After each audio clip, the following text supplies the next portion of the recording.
ಅಡ್ಡ ಮತದಾನ ದೋಸ್ತಿ ಪಾಳ್ಯದಲ್ಲಿ ಕಂಪನಕ್ಕೆ ಕಾರಣ ಆಗಿದೆ. ಕೇಂದ್ರ ಸಚಿವ ಕುಮಾರಸ್ವಾಮಿಗೆ ಅಮಿತ್ ಶಾ ಕರೆ ಮಾಡಿದ್ದಾರೆ. ಅಡ್ಡ ಮತದಾನದ ಬಗ್ಗೆ ಅಮಿತ್ ಶಾ ಅಸಮಾಧಾನವನ್ನ ವ್ಯಕ್ತಪಡಿಸಿದ್ದಾರೆ. ಬಿಜೆಪಿಗೆ ತೀರಾ ಅನ್ಎಕ್ಸ್ಪೆಕ್ಟೆಡ್ ಇದೆ. ಪರಿಷತ್ ಚುನಾವಣೆಯನ್ನ ಬಿಜೆಪಿ ಬಹಳ ಈಸಿಯಾಗಿ ತಗೊಂಡಿತ್ತು. ಎಷ್ಟು ಸದಸ್ಯ ಬಲ ಇದೆಯೋ ಅಷ್ಟೇ ಅಭ್ಯರ್ಥಿಯನ್ನ ಕಣಕ್ಕಿಳಿಸಿತ್ತು. ಇಬ್ಬರು ಅಭ್ಯರ್ಥಿಗಳು ಆರಾಮಾಗಿ ಗೆದ್ದುಕೊಂಡು ಬರ್ತೀವಿ. ಅಭ್ಯರ್ಥಿಗಳನ್ನ ಗೆಲ್ಲಿಸೋದಕ್ಕೆ ಎಷ್ಟು ಬೇಕೋ ಅಷ್ಟು ವೋಟ್ ನಮಗಿದೆ, ಉಳಿದಂತ 3-4 ವೋಟು ಜೆಡಿಎಸ್ ಕೊಟ್ರಾಯ್ತು ಅಂತ. ಆದ್ರೆ ಲೆಕ್ಕಾಚಾರ ಉಲ್ಟಾ ಆಗಿದೆ. ಅಡ್ಡ ಮತದಾನ ಆಗಿದ್ದು ಬಿಜೆಪಿಗೂ ಆಘಾತ, ಜೆಡಿಎಸ್ಗೂ ಆಘಾತ. ಇದನ್ನ ಹೈಕಮಾಂಡ್ ಬಹಳ ಗಂಭೀರವಾಗಿ ಪರಿಗಣಿಸಿದೆ. ಅಮಿತ್ ಶಾ ಕಾಲ್ ಮಾಡಿದ್ದಾರೆ ಕುಮಾರಸ್ವಾಮಿ ಅವರಿಗೆ. ಅಡ್ಡ ಮತದಾನದ ಬಗ್ಗೆ ಅಸಮಾಧಾನ ವ್ಯಕ್ತಪಡಿಸಿದ್ರು. ಯಾವುದೇ ಕಾರಣಕ್ಕೂ ಇದನ್ನ ಸಹಿಸಲ್ಲ ಅಂತ ಹೇಳಿದ್ದಾರೆ. ಅಡ್ಡ ಮತದಾನ ಯಾರ್ಯಾರು ಮಾಡಿದಾರೋ ಶಾಸಕರನ್ನ ಪತ್ತೆ ಹಚ್ಚೋದಕ್ಕೆ ಸೂಚನೆ ಕೊಟ್ಟಿದ್ದಾರೆ. ರಾಜ್ಯ ಬಿಜೆಪಿ ನಾಯಕರ ಜೊತೆಗೂ ಮಾತಾಡಿದ್ದಾರೆ. ಅಡ್ಡ ಮತದಾನ ಮಾಡಿದ ಬಿಜೆಪಿ ಶಾಸಕರ ವಿರುದ್ಧ ಕ್ರಮ ಆಗತ್ತೆ. ನಿಮ್ಮ ಪಕ್ಷದ ಶಾಸಕರ ಬಗ್ಗೆಯೂ ನಿಗಾ ವಹಿಸಿ ಅಂತ ಅಮಿತ್ ಶಾ ಹೇಳಿದ್ದಾರೆ ಕುಮಾರಸ್ವಾಮಿ ಅವರು.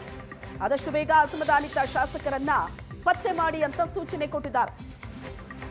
ಈ ಫಲಿತಾಂಶದ ಬಂದ ಮೇಲೆ ಮೈತ್ರಿಯಲ್ಲಿ ಬಿರುಕು ಮೂಡಬಾರದು, ಒಂದು ಸ್ಥಾನದ ಕಾರಣದಿಂದ ಮೈತ್ರಿಯಲ್ಲಿ ಗೊಂದಲ ಆಗಬಾರದು ಅಂತ ಕುಮಾರಸ್ವಾಮಿ ಅವರಿಗೆ ಹಲವು ಸಲಹೆ ಕೊಟ್ಟಿದ್ದಾರೆ ಅಮಿತ್ ಶಾ ಕಾಲ್ ಮಾಡಿ.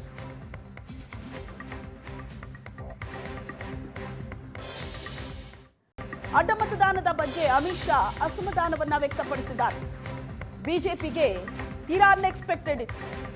ಪರಿಷತ್ ಚುನಾವಣೆಯನ್ನ ಬಿಜೆಪಿ ಬಹಳ ಈಸಿಯಾಗಿ ತಗೊಂಡಿತ್ತು.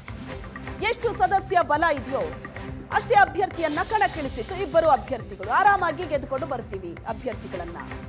ಅಭ್ಯರ್ಥಿಗಳನ್ನ ಗೆಲ್ಲಿಸೋದಕ್ಕೆ ಎಷ್ಟು ಬೇಕೋ ಅಷ್ಟು ವೋಟ್ ನಮಗಿದೆ, ಉಳಿದಂತ 3-4 ವೋಟು ಜೆಡಿಎಸ್ ಕೊಟ್ರಾಯ್ತು ಅಂತ.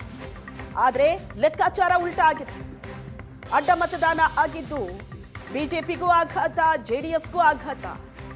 ಇದನ್ನ ಹೈಕಮಾಂಡ್ ಬಹಳ ಗಂಭೀರವಾಗಿ ಪರಿಗಣಿಸಿದೆ. ಅಮಿತ್ ಶಾ ಕಾಲ್ ಮಾಡಿದ್ದಾರೆ ಕುಮಾರಸ್ವಾಮಿ ಅವರಿಗೆ. ಅಡ್ಡ ಮತದಾನದ ಬಗ್ಗೆ ಅಸಮಾಧಾನ ವ್ಯಕ್ತಪಡಿಸಿದ್ರು. ಯಾವುದೇ ಕಾರಣಕ್ಕೂ ಇದನ್ನ ಸಹಿಸಲ್ಲ ಅಂತ ಹೇಳಿದ್ದಾರೆ.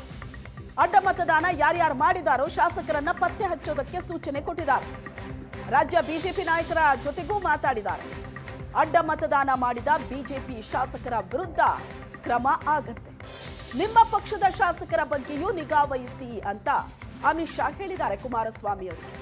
ಆದಷ್ಟು ಬೇಗ ಅಸಮಾಧಾನಿತ ಶಾಸಕರನ್ನ ಪತ್ತೆ ಮಾಡಿ ಅಂತ ಸೂಚನೆ ಕೊಟ್ಟಿದ್ದಾರೆ. ಈ ಫಲಿತಾಂಶದ ಬಂದ ಮೇಲೆ ಮೈತ್ರಿಯಲ್ಲಿ ಬಿರುಕು ಮೂಡಬಾರದು, ಒಂದು ಸ್ಥಾನದ ಕಾರಣದಿಂದ ಮೈತ್ರಿಯಲ್ಲಿ ಗೊಂದಲ ಆಗಬಾರದು ಅಂತ ಕುಮಾರಸ್ವಾಮಿ ಅವರಿಗೆ ಹಲವು ಸಲಹೆ ಕೊಟ್ಟಿದ್ದಾರೆ ಅಮಿತ್ ಶಾ ಕಾಲ್ ಮಾಡಿ.